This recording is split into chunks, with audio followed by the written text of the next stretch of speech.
Hey everyone, and happy Halloween, and welcome to day 31 of my horror movie review marathon, and I've got your Halloween 2 from 1981 movie review. The sequel to the original Halloween by John Carpenter picks up where the prior movie left off, and this basically has Michael Myers' sister Laurie getting attacked by Michael Myers himself, and now after that all is said and done, she's taken to a hospital where she must try to heal up and get away from him, hopefully. As far as the story goes, I was actually a huge fan of the original Halloween, and I had only seen it once, so basically this is the same case for me, having seen the original sequel only once, and I'll just say right off the bat that this is a much better Halloween 2 sequel than the Rob Zombie remake sequel,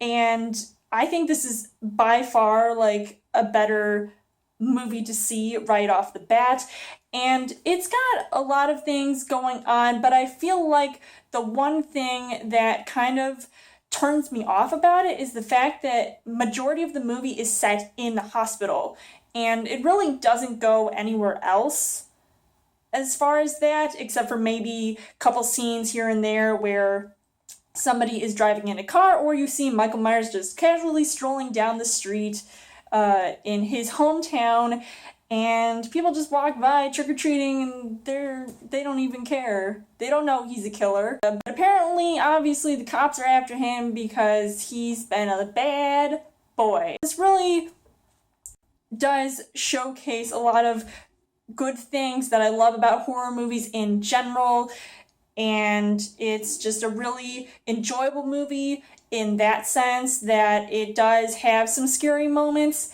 and nobody is a better scream queen than Jamie Lee Curtis, who once again returns in the lead role, and I obviously am a huge fan of hers. I think she is a really good actress in the horror genre, especially being in the Halloween movie.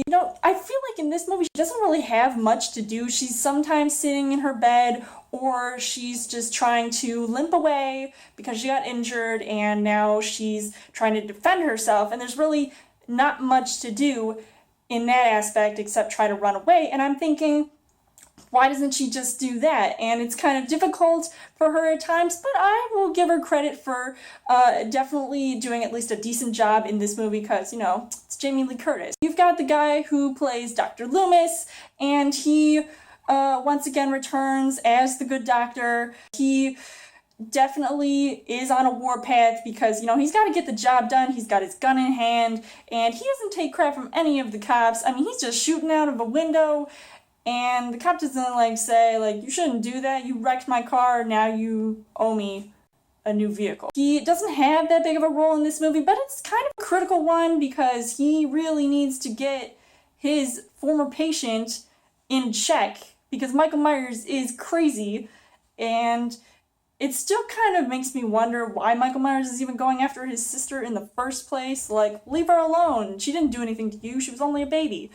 And speaking of Michael Myers, he is the big bad of this movie. He is one of the most iconic horror villains of all time. He wields his knife, and sometimes he wields other weapons. I was hoping that he would just have one signature weapon and then there you go, but he's got to kill his victims more ways than one because, once again, limited options, and maybe it's not as much fun to kill them the way he would normally. But I think he's pretty scary at times, and, maybe he's not as dumb or smart. Maybe he's just half-brained. I don't know.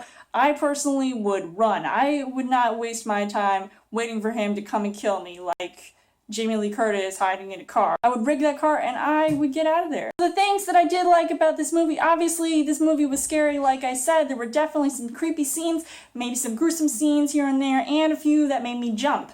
So some of the victims in this movie, I felt very bad for them because I didn't think they were going to go down the way that they were, but maybe other times were predictable. It was just kind of creepy in a way. The music would come on every single time that Michael Myers would show up, but before that, it would just be completely silenced.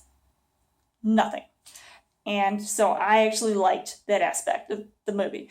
But unfortunately, the things that I didn't really like, this movie did feel a bit dragged on. And I wouldn't say I was bored with watching this movie. It was definitely entertaining, but I feel like at times there were a few fluff scenes that I just were like, do we really need to see this? I would say that at least the final act, which is the one thing that I was looking forward to seeing, because I kind of heard what was going to happen, but I wasn't exactly sure how. And the end result felt kind of ridiculous. At least it wasn't as ridiculous as the guy slipping on blood. So at least that part was only laughable. Overall, I would say that Halloween 2 was a pretty good film, and I would definitely recommend checking this out, especially after seeing the original Halloween. So I would give this 4 hearts on the heart rate scale. So let me know in the comments what you guys thought of Halloween 2, and thank you guys for checking out this series once again, and I've got a special message for you guys, so stay tuned.